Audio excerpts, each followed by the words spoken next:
I'd like to say something to the audience. Now, the young men, millennials in the viewing audience, may think this is a topic only for females. It is not, guys. It is a topic that you need to learn about. What women perceive are some of the challenges. You're working with them, so I encourage you to listen very carefully to some real good advice from a very successful woman.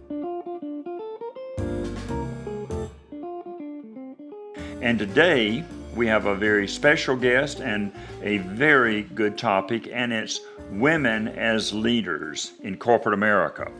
And for full disclosure, I have a good friend I'm going to be interviewing. Normally we have millennials interview me for me to impart information, but every 4 or 6 weeks we're going to have very successful people in their careers where I can interview them and they can give you some secrets to success. Joanne Kelly is the guest today. She has been very successful working as a senior consultant for some of the biggest name consulting firms in the world, 2 master's degree, smart woman. And so, Joanne, welcome to our podcast today.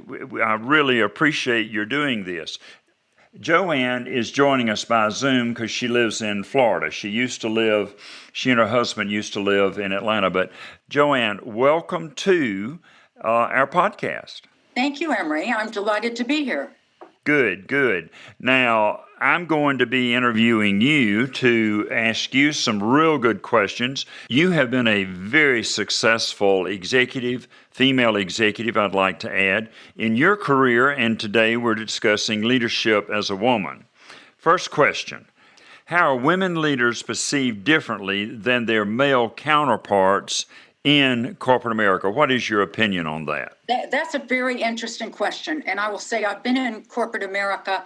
I am semi-retired now. I work part-time. I have my own consulting business. But speaking from my experience of over 30 years and also keeping in touch with people who are currently in corporate America full-time, I would say that it is a difficult road that women pursue in corporate America. On the one hand, some women are judged by men as being too tough, aggressive, and pushy.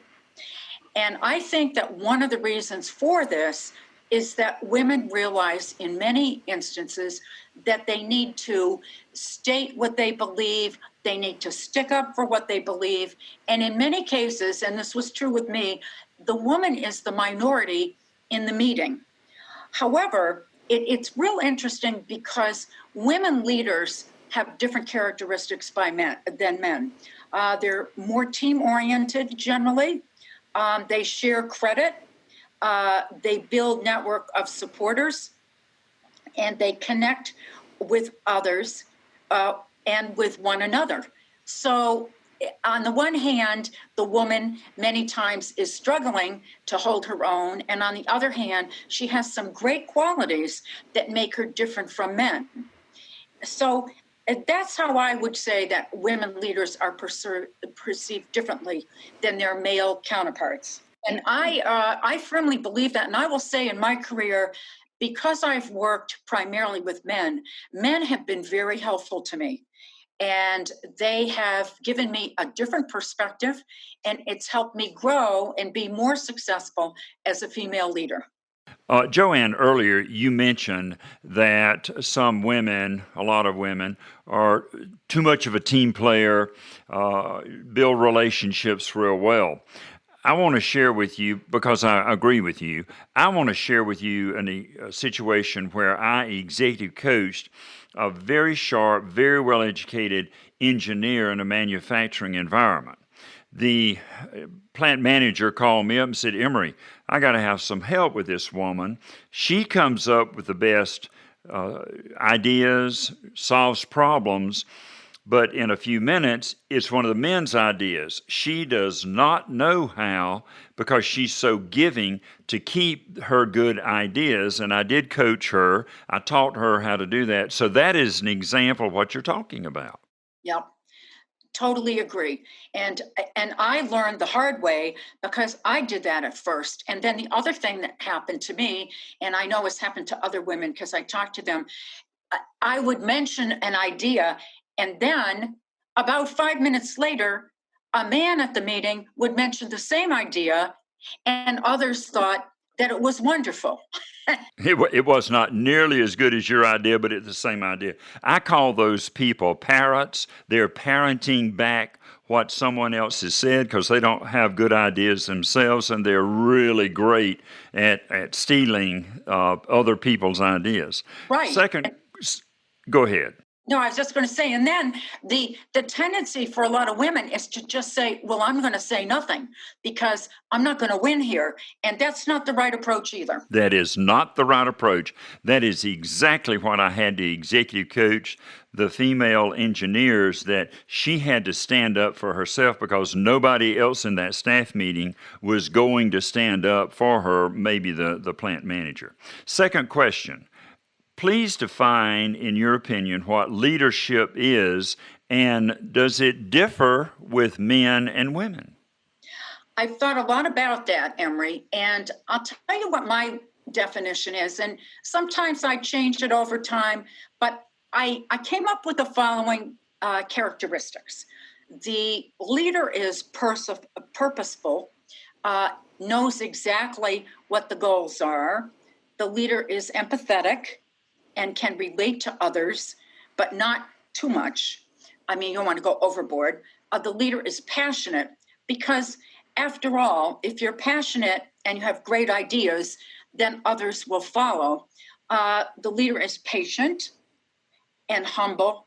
And I think that all of these qualities will encourage others to follow that leader. And also integrity, I call that a given, but I should mention it because sometimes I don't hear integrity mentioned in many business discussions. And I think that's of the utmost importance. You've given me a great idea. I need to have you back on the podcast to talk about ethics in the workplace because, in my opinion, sometimes they are definitely missing. Well, do you think leadership is defined differently in corporate America for women and men, or is it the same? I think it can be different. And I'll give you an example. And this was a study that was done, which I thought was, there have been many studies, pretty fascinating.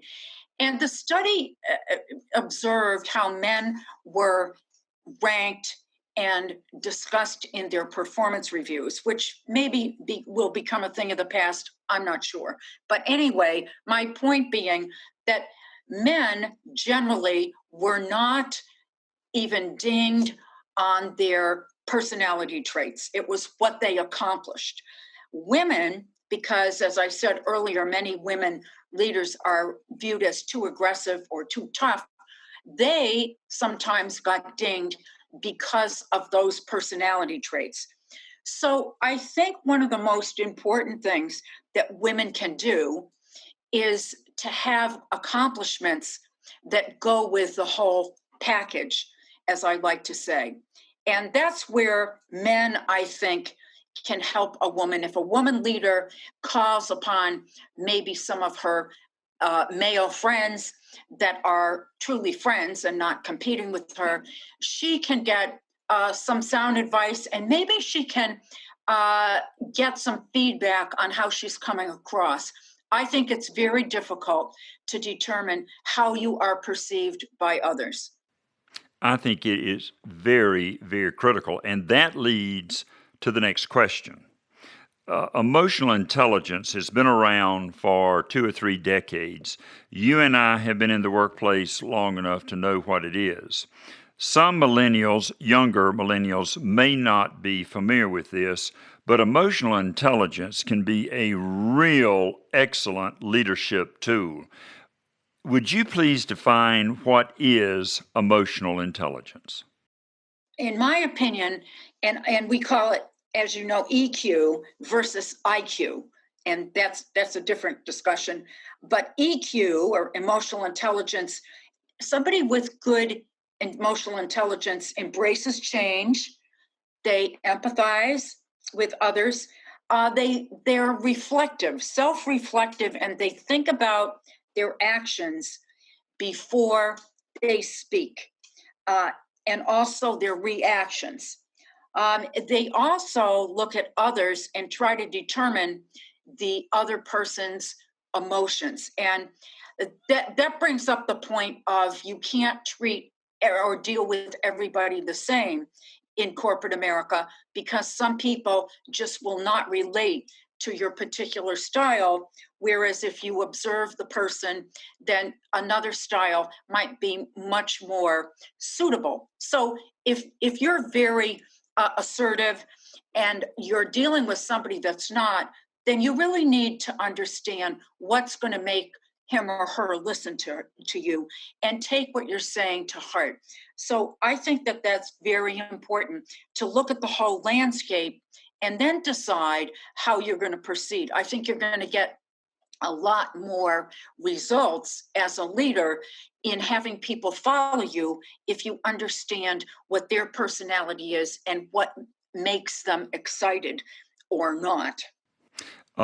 Joanne is giving us some great information, and we have had to executive coach more people than I'm willing to admit, to not attack the person, but attack the behavior, and be very attuned to style flexing to meet the needs of the other person. That is critical. And Joanne, I met and coached a lot of executives, very accomplished executives that don't get it. They're only concerned about the task, meeting the goals, and they forget what the person needs and wants. And guess what? Productivity, motivation suffers. I'm sure you've seen that in your career. I definitely have. So I think that takes a lot of self-training, because if you're a driver, I'm a driver, you get impatient, you want to get the job done. And if you're dealing with somebody that's expressive, that person acts like he or she has all the time in the world, which can be very frustrating to a driver. So you have to be flexible, I think, as a leader, in order to get people to follow you and get people to be the most productive they can be given their personality. We give an assessment tool on Mulling Corporation when we're having people in career transition, outplacement, or in executive coaching. Berkman's been around since 1954, and it shows motivators.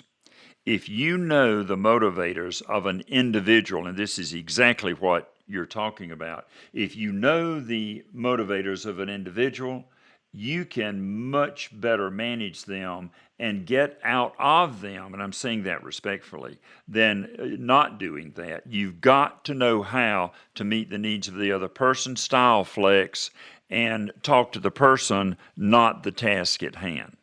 Agreed. Well, you have been very successful, and I know you don't like to say that about yourself, but I know your background, and I know your many accomplishments, 2 master's degrees, etc. Joanne, you're a lot smarter than I am.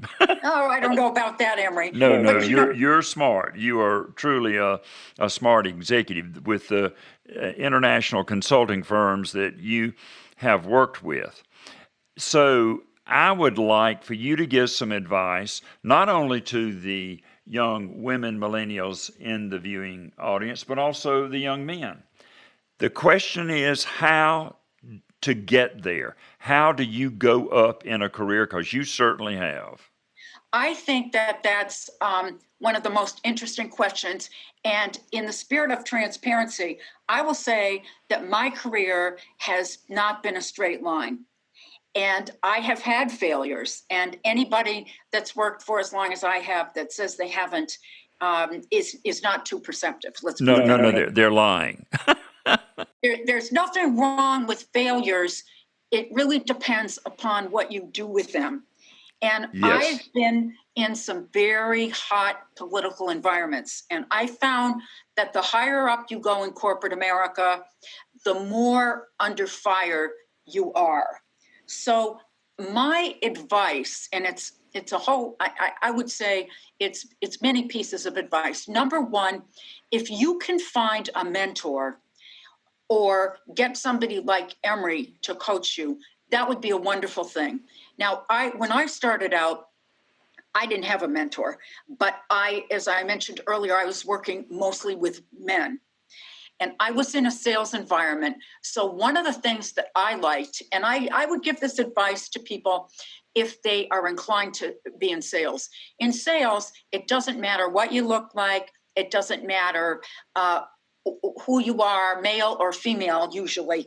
But if you can sell and perform, you can sell. And it's a great way, if you like sales. Some people hate it, so I don't advise that. But if you like sales, it's a good way to start out, because you can establish yourself, establish a good track record, and then go from there. Now, I got very interested in consulting early on. So I would say keep your ears and eyes open. And this is for men and women. And one of my career choices was to work for a woman who had just great leadership. People wanted to work for her, including me. So I joined her team, and that's how I got proficient, or started to get proficient, in the energy and utility space. So she's the one that really encouraged me to do this. I would say another piece of advice, and I mentioned this a little earlier, build your network. And women typically have not been good at this. When I was brought up, my mother said to me, you need to finish what you start. But that's not true. And I never had the heart to tell her. But if a career has many twists and turns, if you're in a loose situation, you don't want to stay there ad infinitum. You want to figure out how you're going to either make the most out of it, or how you're going to change and do it so it does not hurt you from a career perspective. The other thing I would mention is that in my career, I have been both a manager, and I achieved a senior VP status. I've also been an individual contributor. And some people look down on individual contributors, but I don't think that's true in the work environment anymore. And there's nothing wrong with being an individual contributor. And one of the reasons why is that some people are not cut out for leadership, and you shouldn't force fit it. I'll give you an example. We were talking about emotional intelligence, or EQ, and I mentioned IQ. Some people feel that if you're too much leaning towards emotional intelligence and perfecting that, then you're not going to be good at innovation. So it depends what you want. Like Steve Jobs. In the beginning, nobody would work with Steve Jobs. He was an individual contributor, brilliant man, but he worked the night shift because nobody wanted to be around him. Now that's an extreme, but look at how it turned out. So my point is, be open and continually look at who you are and what the opportunities are, and don't just turn up your nose if it's a good opportunity and it's an individual contributor opportunity. And likewise, if there's a management opportunity and you believe in yourself and you can do that job, then go for it, because it's going to give you great experience. The other thing I'll mention is that typically women are not in line positions. And by that, I mean, sales is considered a line position, and you're put on the block as far as, did you make your number? Did you sell or not? And that's very valuable in corporate America. I totally agree, Joanne. And I believe that these things I'm mentioning are both male and female things that people can practice and aim towards a successful career. Joanne mentioned having a mentor in your career inside the company, and it can also be in another company, but someone you look up to has been successful, like Joanne, and you have to ask that person to be your mentor. No one is just going to come up and offer to do that. So be sure that you get the role model, the proper role model, someone you respect, who will teach you how to be successful. Thank you for joining in today with our podcast, where we are always trying to make your career more enjoyable. And let us know if you want us to discuss an issue that you are having in your workplace, a challenge, being sexually harassed, not getting along with your boss, whatever it is. Joanne, thank you for being a guest, and we have certainly enjoyed it. Thank you for joining us. We'll be back next week.